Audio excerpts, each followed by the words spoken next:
Que se adoita a levar nas mesas galegas unha noite como a hoxe? Poucas licenzas a innovación nos permitimos os galegos. Somos moi clásicos. De seguro que en moitos fogares están xa os fogóns prendidos mentres ven o termómetro. A de hoxe, pois sí, é unha noite para sentarse empresas arredor da mesa e aínda que non hai un único menú oficial, sí que hai costumes que se repiten en moitas casas e que combinan iso, tradición, produto de temporada e, por suposto, celebración. Nos entrantes, o máis habitual é atopar marisco, como ameixas, mexillóns, camaróns ou mesmo percebes, cando o prezo permite, que non sei se será este ano o caso. Complétanse con queixos galegos, con embutidos, con patés, con conservas, sempre acompañados de bo pan do país. O peixe adoita ser o protagonista principal, o rei indiscutible, o bacallau, preparado de mil maneiras, con coliflor, o forno, a galega ou con pasas e piñóns, tamén pode ser unha opción de receita. Tamén son moi frecuentes o rodaballo,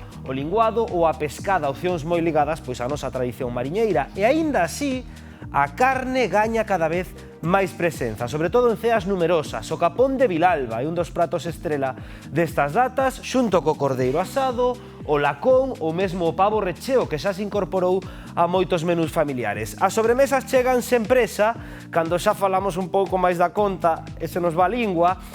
Non falta o turrón, os polvoróns, os mazapáns, doces caseiros e cada vez máis, aquí sí que podemos falar de novidade e de innovación, o panetone, que chegou, sei que aparece, para quedar. Regamos todo con viño galego, con espumosos ou con sidra, para iso hai gustos, e para acompañar, café, licores ou un grolo de auga.